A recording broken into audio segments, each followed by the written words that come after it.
What's going on, guys? Marcus here, back in the shop, and I know it's been a minute. You gotta pardon me with that. Y'all know I'm really busy with school and work. I'm actually transitioning with jobs right now. Y'all know I'm really busy, so I really do apologize for the delay. But yes, we are finally going to talk about the life of Pablo. I know I promised you guys this video, I believe, last weekend. Also, real quick thing, if you guys are a fan of uncut raw hip-hop, I'm sure you are. Why else would you be watching my videos? Go check out 66raw.com. It's an online radio station where you can listen to all your favorite uncut and raw rap songs, hip-hop songs, from old school shit to new school shit to local DMV artists. Go definitely check out the website, download the mobile app, listen on the go, and support the cause. Something new. Stop, drop, shut them down, open up shop. Oh, no. So, The Life of Pablo, pretty much this album has been getting a lot of mixed reviews. People either hate it or they love it or they're just like meh about it. I haven't really seen a huge population of people who either love it or hate it. It's just been really mixed. You're honestly going to get a little bit of everything. A little bit of college dropout, a little bit of late registration, a little bit of graduation, Yeezus, and My Dark Twisted Fantasy. Just one big gumbo concoction of Chicago Kanye Westness. And it starts off with Ultra Beam Light, which actually, after talking to a few people, this is actually one of their favorite songs off the track. I really can't say that personally. I do like the vibe, but it is a strong intro to a very complex album. I'm not really a fan of Chance the Rapper. I know a lot of y'all are. He just has not grown on to me. It's just something about his voice. Now, I'm not saying he can't rap. Just because a dude can rap and he makes good music doesn't mean he's gonna hit with everybody, but that doesn't take away from his skill and his verse. I think he dropped an incredible verse. Wasn't mind-blowing, but definitely fit the program of what Kanye was trying to do as an intro to a very complex album. He even bigged him up. He had that play on words back when Kanye said, "I made Jesus walk, so I'm never going to hell." Chance the Rapper had a line that's very similar to that, so big ups to him. He definitely bigged up Ye for that. And then we're moving on to Father Stretch My Hands, Part 1 and Part 2. Part 1 features Kid Cudi, Part 2 features Design. We'll get into Design in a second. With Kid Cudi, it was good hearing his voice. I know I might have shit on Kid Cudi in the past by saying, what's he doing, where's he been at? I heard his last album was trash. I definitely did my best to avoid that album, but it was kind of cool to just reminisce and hear his vocals in this track. It's very 808ish in my opinion. It's very heavily inspired by auto-tune, and a lot of the album it's pretty much, majority of it is auto-tune. I remember when Kanye first came out with 808's Heartbreaks, I wasn't feeling it. Honestly, just at that time, it just wasn't appropriate for me. I was not feeling what he was doing. He was coming off of Graduation, and Graduation, that's when I knew something was going on with Kanye. I was like, oh, okay, so he's turning into a robot now. He's no longer this soulful guy with just bars and lyrics. He's doing something different, and we get a little sense of that. So all you 808 Heartbreaker fans, or whatever the name of that album was, you definitely get that vibe off of this. I actually preferred Part 2 over Part 1. No, nothing against Cudi. Again, I'm bigging him up for his vocals. I did appreciate that. It had that nostalgic feeling from back in like 08, 09. I remember when I was listening to this album, specifically this song, in the car. And obviously I'm driving, so I'm not looking at the playlist. I'm just going off of what I'm hearing. I'm like, yo, I didn't know Future was on this shit, man. This shit goes. And when I got to my destination, I text with my boys. I'm like, yo, I'm really fucking with that one song he's got with Future. And the person I was talking to actually had already been listening to it throughout the day. He already had the playlist. He's like, bro, Future's not on this joint. I'm like, what are you talking about? He's definitely on like the second or third track. Going back after looking at my playlist, it's not Future. It's a dude named Designer. At the time, I never heard of him. I was like, wow, yo, like this goes back to previous videos when I said so many people are running with Future style and just going with it, referring to Migos and all these other countless rappers. I actually did check out some Designer stuff. I only heard the one song Panda, which is pretty dope, and I've heard some interviews, and he may not be a carbon copy of Future as far as the sound of his voice, because from his interviews his voice just sounds like that. So he may just run into that whole Action Bronson, Ghostface Killer category, being a victim of having a similar voice of a very popular artist. So I'm not saying he's biting his style, but his ad-libs I'll let y'all, speak on that in the comments section. I'll let y'all decide on that. Now, moving on towards the middle of the album, this is where the production definitely just takes over and overshadows the lyricism, because honestly, I really can't say that Kanye throughout this part of the album so far has said anything lyrically that just impressed me and wowed me like he did back in earlier albums. Yeezus, he definitely had some bars here and there, but it was mostly the production that made the album. I know a lot of y'all out there aren't fans of the album, and I'm not really either, but there's a few tracks on there that I really do appreciate, like Black Skinhead and Blood on the Leaves. I really, I'm fucking with those tracks, but as an overall album, I'm not really feeling it. So towards the middle of this album, it's kind of the same vibe, where the production takes over, the lyricism, in my opinion, kind of falls back a little bit. He does have some bars that make you want to rewind, because to me it's more out of shock value. He has the line on Ray J, he has that line on Taylor Swift. Whether you want to classify them as diss tracks or not, either way, I definitely knew he did that at a shock value, especially his old Twitter rant thing. It was really more at a shock value to attract the listeners. I wasn't really impressed. I like it because I think the production took over, but lyricism definitely took a fall on there. Now moving on to Freestyle 4 and I Love Kanye. This is where I actually get that sense of My Dark Twisted Fantasy, because of course the production is up to par like the rest of the album, but the lyrics aren't that far behind. Now again, he didn't say anything too impressive in my opinion, but he actually, the way he carries himself and the delivery, it's just hilarious, and he just goes in, just raw dog into it. Now as far as I Love Kanye, this is more of that comedic side of Kanye that I've mentioned earlier in the College Dropout review.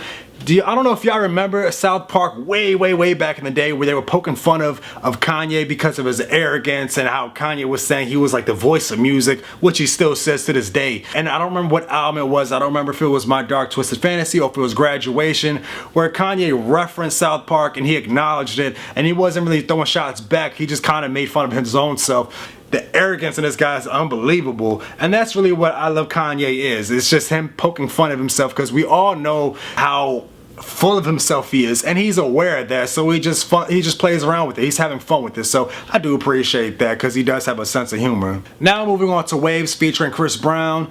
I love Chris Brown, but this song just really didn't do anything for me. This is actually my least favorite song off the album. I know a lot of girls out there who love this song. I'm not sure if it's because of Chris Brown or because they just love this song in general, but this is just one of them skippable joints for me.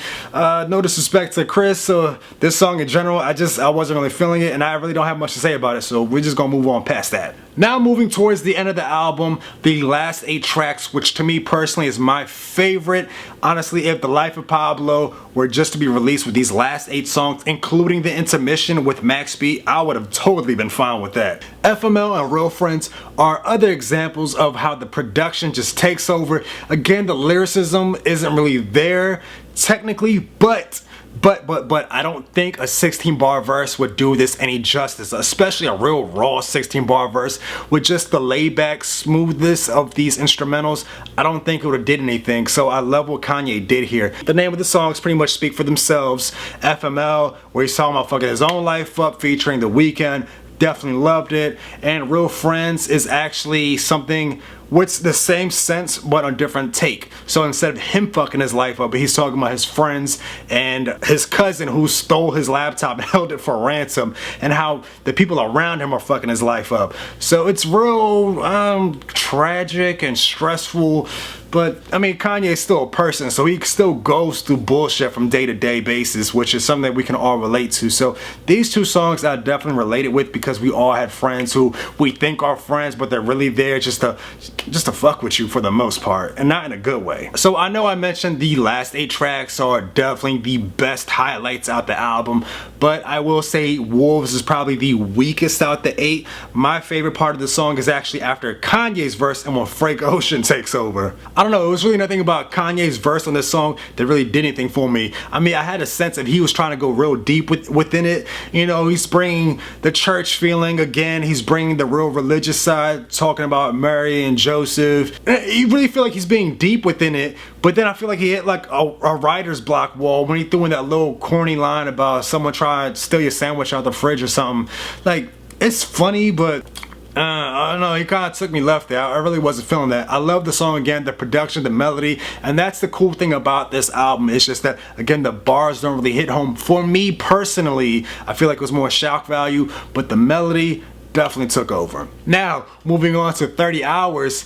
Instrumental is dope. Just 30 hours of dope. I love this instrumental. It's actually one of my favorites out this album. The instrumental just hits home. It's not one of them headbanger joints, obviously. This album really doesn't have too many of those. I'll get into that in a little bit. But this song right here, the instrumental is crazy. Honestly, it took me a good 6 to 7 listens to actually know what this song is about, which is him driving 30 hours to pick up a girl, something like that. I don't know, whatever. Honestly, just the production itself just spoke to me. The instrumental was dope, and of course it was an outro to the album, in my opinion, because if you remember the College Dropout, where he had Family Business, where towards the end of the album, or towards the end of the song Family Business, he goes on this long rant and he just talks about family issues, and he just starts talking about life and everything. So 30 Hours is the same thing. He actually says it's the outro track, which I can take it that way. I don't think the last few songs that are after 30 Hours are bonus tracks,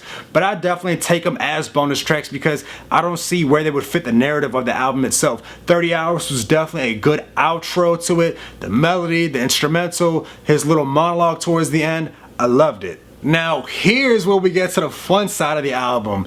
Now here's No More Parties in LA. When this song came out, I actually did my best to avoid listening to it because I just didn't want to spoil it. I wanted to savor the flavor, especially knowing that Kendrick was on there. I wanted to listen to it with the album, but again, I don't think it really fell in there anywhere, so it felt more like a bonus track, and I'm totally cool with that. Now, No Parties in LA, this is where we get that sense of College Dropout, especially songs like 2 Words and his one shit with Jay-Z, which I can't remember now, Never Let You Down, because we're going back to just Kanye just spitting bars, and you have to. When you're on a song with Kendrick, yo, you cannot let Kendrick take over like he did with Jay Electronica. You can't let him do that to you, yo. You have to be on your A game. So all these little weak verses that he spat earlier, or the little autotune, that shit gotta go out the window. You gotta bring in the real 16. You gotta throw in them real bars on this. Like, this was just what the essence of hip-hop was on this specific song. Just beats, 2 guys or 2 MCs, a mic, and they just go. Now, whether you want to say Kanye killed Kendrick on the track or vice versa, I'm not gonna go into that. I love both verses from these guys. They definitely did the thing. Kanye actually surprised me because throughout the whole album, there was really nothing lyrically impressive in my opinion, but when this song came out, I was like, God damn, Kanye going in. Now, the song Facts, ooh, again, doesn't really fit the narrative to this album. Again, in my opinion, it definitely feels like a bonus track, because, not even a bonus track, to be honest with you, the feeling of this song feels like it fits more into a mixtape, because this beat doesn't really feel like a Kanye West beat. I don't even know if Kanye produced this track or not. I didn't do my research, so I'll probably check it out after I finish up this review. I just don't feel like checking right now. But it doesn't really feel like a Kanye West beat, nevertheless. It just feels like a beat that he just grabbed from real quick, I don't know, from out the stash, and just threw a little verse in there and just threw it out to the public. So it really feels like more of a mixtape quality song. Again, he throws in that little shock value by going at Kanye going at Michael Jordan by saying Easy jumped over the jump man, you know, playing off words what Drake and Future did over. It's all fun and games. Whether Kanye doesn't fuck with Michael Jordan or not, that's not for me here to debate. I like the song. It's definitely funny. Again, it doesn't really fit the narrative of the album. Again, it's just, I don't know, it's a fun song to me. Really not much to talk about. Now, the actual outro to the album, the last song, Fade. I know I said earlier 30 Hours was the outro, and I still go off of what I said, but Fade is the actual outro to the album itself. The whole story or narrative ends with 30 Hours because it just fits and flows together. But Fade is a perfect outro to the album itself because there's no bars. Again, it's just off production, and we have vocals from Post Malone and Ty Dolla $ign, and of course Kanye West. Now, I'm not a Post Malone fan. I think his one song is pretty catchy, but as a person himself, I just think he's kind of corny. Nothing against the guy, it's just corny people out there. I'm sure some of y'all think I'm corny, but hey, it is what it is. Y'all watching the video, right? The reason why I love this song is because it takes you on a twist. It's not a hip-hop beat, obviously, so we're coming right off of Facts, which is just, it's the more popularized sounding beat of today, and then we switch it with this where it's got that more house feel, which is dope to me because, as we all know, Kanye is from Chicago, and if y'all don't know, house music actually originated in Chicago. It definitely has roots there, and it has little roots from different major cities: Baltimore, New York, DC. Everyone has their own flavor of what they consider house music. Baltimore has Baltimore Club, Jersey has their thing, Philly has their thing, but the originators of house music really started in Chicago. So I think that's pretty cool because he got away from that hip-hop sounding feel and just sampled his hometown music. Songs like Hard Drive, Deep Inside. So you remember that girl at the end? Deep inside, deep inside. Yeah, that's actually sampled from a real song, Hard Drives. Go check it out. I might put in the link in the description. And the reason why I like it so much is because, if y'all don't know, I used to be a b-boy, and I would go to the clubs in DC and Baltimore where we would listen to, where it would actually be mostly break beats and the old school hip hop beats because it was easy to dance to. But we also played around with the house clubs because the beats were just so funky. Like, if you want to get away from this sound or the mainstream clubs that played obviously mainstream music, we'd go to this real underground, dungy looking, hole in the wall type of club or lounge or some dude's basement, whatever, and it was all house music. Yeah, I mean, it wasn't the most glamorized lounge or club in the world, but it was a nostalgic feeling to me, and I was fucking with it so much. That's the one song off the album that I play consistently. Like when I'm doing my homework, when I'm in the gym, I have that shit on repeat. So overall, guys, I am definitely loving this album. I know it came out 2.5 weeks ago, and I'm still bumping it to this day like it came out yesterday, but I can totally see why a lot of people are just not feeling this album because it's just so complex, it's so weird, and it's so everywhere. There's the only one song I just don't like, again, is Waves. I'm sorry, I'm a Chris Brown fan, I just don't like it. Like, I just, something about it, I just don't like. And that's pretty much it, guys. As an overall rating, check out my rating systems below. So what I'm about to say makes sense, but I say as an overall, download it. I know that's like the only form of actually listening to this album is either you're streaming it or downloading it, but if you check out my rating system, it'll make sense of what I'm talking about. So definitely download the album. I can see why people won't like the album because it's just everywhere. So that's why I can't say I would run out and grab a physical copy if there is a physical copy. But for the time being, it's still growing on me, so I say download it. Let me know what y'all think of the album down below. Is this Kanye's best work of art yet, or are we still just holding on to College Dropout, which he'll never make another album like this, so just enjoy this album for what it is. Don't forget to like, subscribe, follow me on Instagram, follow me on Twitter. Let me know what you think of the album below, and don't forget to check out 66raw.com if you want to hear some good, raw, uncut hip-hop from your local DMV artists and just your favorite artists from around the globe. That's it, guys. Till next time.